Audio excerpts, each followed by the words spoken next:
KGF chapter 1 में घटनाओं का विवरण देने के बाद आनंद इंगलागी को स्ट्रोक होता है और उनके बेटे विजेंद्र इंगलागी बाकी कहानी सुनाने का काम संभालते हैं। रॉकी उत्तराधिकारी विराट को मार देता है और कोलार गोल्ड फील्ड्स पर कब्जा कर लेता है। गुरु पांड्यन, एंड्रयूज, कमल और राजेंद्र देसाई का सहयोग सुनिश्चित करने के लिए रीना को बंधक बना लेता है। लेकिन जब रॉकी अपना अहंकार दिखाता है और रीना को चिढ़ाता है तो कमल क्रोधित हो जाता है और रॉकी को मारने की धमकी देता है, जिससे रॉकी नाराज हो जाता है और वह कमल को मौके पर ही गोली मार देता है। इसके बाद रॉकी 8 छिपी हुई खदानों में काम शुरू करने का आदेश जारी करता है, जबकि रॉकी द्वारा पकड़े गए वनराम उसकी मदद करने का फैसला करता है। इस बीच अधीरा फिर से प्रकट होता है और एक चौकी पर सभी गार्डों को मार देता है। रॉकी को अधीरा के पास लाने की चाल में एंड्रयूज रीना को केजीएफ से बाहर निकालने के लिए देसाई को मार देता है और जॉन अधीरा के आदेश के अनुसार रीना का अपहरण कर लेता है। रीना को बचाने की कोशिश करते हुए अधीरा रॉकी को गोली मार देता है, लेकिन उसकी जान बच जाती है, जबकि उसके आदमी केजीएफ से सभी सोने के निर्यात को रोक देते हैं। बाद में शेट्टी भारत के पश्चिमी तट पर एंड्रयूज के अन्य अधीनस्थों के साथ गठजोड़ करता है और इनायत खलील के नए समर्थन से रॉकी के सहयोगियों को खत्म कर देता है। रॉकी खजाने से अत्यधिक सोना और मुद्रा लेकर रीना के साथ हवेली खाली कर देता है, जबकि केजीएफ के लोगों के बीच अराजकता फैलती है। वनराम यह अनुमान लगाता है कि रॉकी का गला घोंटने की ओर अग्रसर है।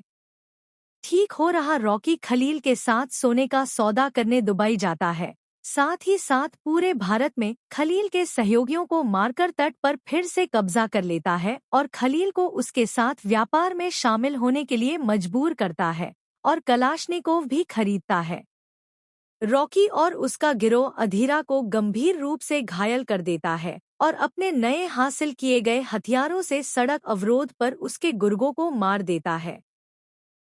केजीएफ से हताश होकर कुछ केंद्रीय मंत्रियों ने रमिका सेन को सत्ता में लाने के लिए डीवाईएसएस समर्थित सरकार के खिलाफ अविश्वास प्रस्ताव की योजना बनाई थी, लेकिन रॉकी के गुर्गों ने वोट के खिलाफ अन्य मंत्रियों को धमकी दी और प्रस्ताव विफल हो गया। रॉकी ने शेट्टी को भी मार डाला, बॉम्बे पर नियंत्रण हासिल कर लिया। पांड्यन ने रॉकी को सेन के बढ़ते कद के बारे में चेतावनी दी। सीबीआई अधिकारी कन्नेगंती राघवन द्वारा केजीएफ की स्थिति के बारे में उसे जानकारी देने के बाद सेन राघवन को रॉकी के गोदामों पर छापा मारने के लिए अधिकृत करती है। एक युवा इंगलागी को रॉकी के गुर्गों द्वारा जासूसी करते हुए पकड़ा जाता है, लेकिन रॉकी उसकी ईमानदारी से प्रभावित हो जाता है। सीबीआई को अपने छापों में 400 ग्राम सोने की पट्टी के अलावा कुछ नहीं मिला। रॉकी इसे एक पुलिस स्टेशन से प्राप्त करता है और अकेले ही एक डीएसएचके का उपयोग करके पुलिस स्टेशन को नष्ट कर देता है। रॉकी केजीएफ से सभी निर्यात रोक देता है, जो खलील के साथ संबंधों को खराब करता है, लेकिन खनन जारी रखता है। उसके सहयोगी उसके जैविक पिता का पता लगाते हैं, जो एक शराबी है जिसने अपने परिवार को छोड़ दिया है, और अनजान आदमी को शांति, रॉकी की मां की नई स्थानांतरित कब्र की देखभाल करने के लिए भुगतान करता है।